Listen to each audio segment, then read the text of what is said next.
Hey guys, পুনৰবাৰ স্বাগতম জনাইছোঁ মোৰ চেনেললৈ। আজি মই লৈ আহিছোঁ এটা আটাৰ টেষ্টি বিস্কুটৰ ৰেচিপি। তো বলকচোন মইনো কেনেদৰে বনালোঁ বিস্কুটটো চাই লওঁ। ইয়াতে লৈছোঁ অকণমান গাখীৰ আৰু একাপ আটা আৰু লৈছোঁ অকণমান ড্ৰাই ফ্ৰুটছ।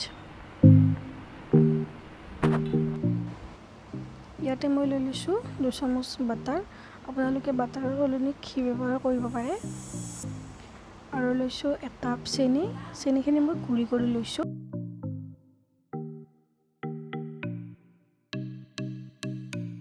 বাটাৰখিনি নৰ্মেল টেম্পাৰেচাৰত আছিল।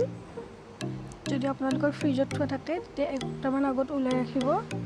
তাৰপিছত মই বাটাৰখিনি ভালদৰে লৰাই ইয়াতে মই চেনিখিনি দি দিম আৰু এইখিনি ভালদৰে মিক্স হোৱালৈকে মই লৰাই থাকিম।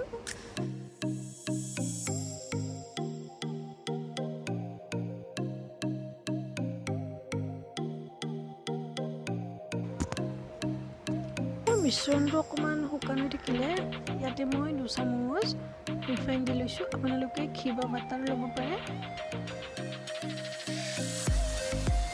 আৰু এয়া চাওক, এইখিনি ভালদৰে মই মিক্স কৰি লৈ আছোঁ। এইখিনি 5 মিনিটমান সময়ৰ কাৰণে আপোনালোকে এনেদৰে মিক্স কৰি ৰাখিব। এয়া মিশ্ৰণখিনি ক্ৰিমি হৈ গৈছে। মই ইয়াতে এতিয়া আটাখিনি দি দিব পৰা হৈছোঁ।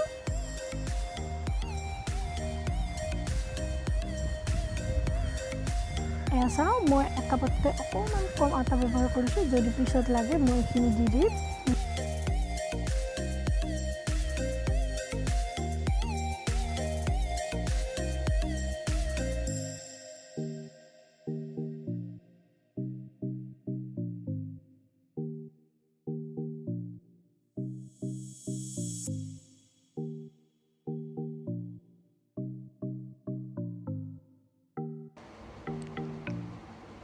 ইয়াতে মই দি দিছোঁ 1/2 চামুচ বেকিং পাউডাৰ। তাৰপিছত মই এইখিনি ভালদৰে হাতেৰে লাহে লাহে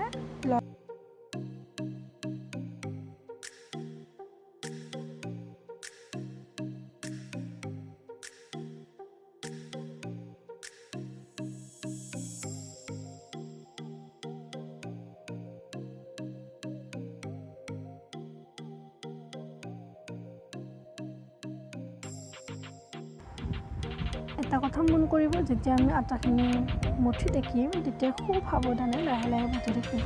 যদি আমি বেছি জোৰ দিওঁ আটাখিনি বহুত বেছি টাইট হৈ যাব আৰু বিস্কুটটো খাবলৈ ভাল নহ'ব।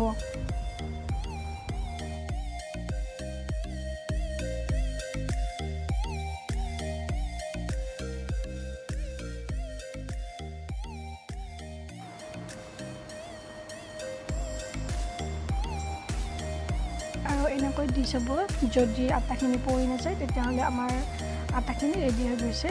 ইয়াতে মই এতিয়া দি ল'ম গাখীৰ।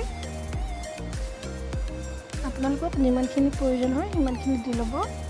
অলপ অলপকৈ দি থাকিব, বহুত বেছি দি দিলে পনীয়া হৈ যাব মিশ্ৰণটো।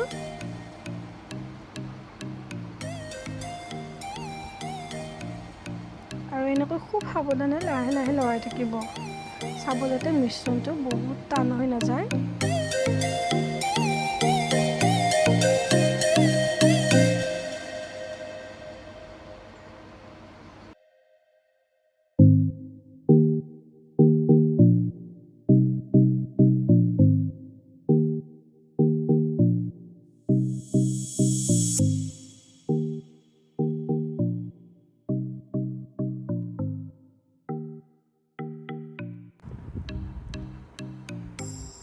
আপোনালোকে দেখি গমেই পাইছে হয়তো মিশ্ৰণটো খুব কোমলকৈ মঠিছোঁ মই। আমাক ঠিক এনেকুৱা ধৰণৰ মিশ্ৰণটো লাগে। এয়া চাওকচোন মিশ্ৰণটো কিমান কোমল হৈছে। আমাক ঠিক এনেকুৱা ধৰণৰ মিশ্ৰণ এটা লাগে বিস্কুটটো বনাবলৈ। আপোনালোকে বহুত বেছি টাইট নকৰিব। আৰু এয়া আমাৰ বিস্কুট বনাবলৈ ৰেডি হৈ গৈছে। মই এনেকৈ সৰু সৰুকৈ বল বনাই ঠিক এনেকৈ বনাম। আপোনালোকে নিজৰ সুবিধা অনুযায়ী বনাই ল'ব। চাওকচোন, এয়া চাওকচোন, মই বিস্কুটৰ মাজে মাজে এনেকৈ ড্ৰাই ফ্ৰুটছ দিছোঁ। আপোনালোকে দিব পাৰে নিদিব পাৰে, এইটো অপশ্যনেল হয়। মোৰ ভাল লাগে বাবে মই দি দিছোঁ। আৰু এয়া যে বিস্কুটৰ মাজে মাজে ভাত মেলিছে, এই ভাতবিলাকে বিস্কুটটো বহুত বেছি ক্ৰিস্পি কৰিব।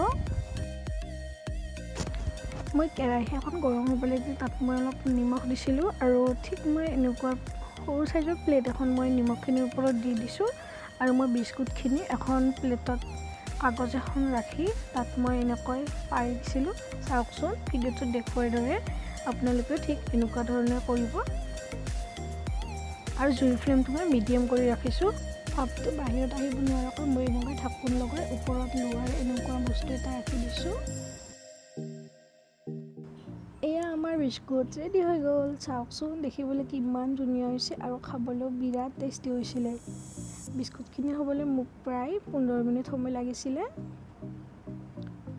আৰু এয়া চাওকচোন বিস্কুটটো কিমান ক্ৰিস্পি হৈছে আৰু খাবলৈ বহুত টেষ্টি হৈছিলে। আপোনালোকে ট্ৰাই কৰি চাবচোন।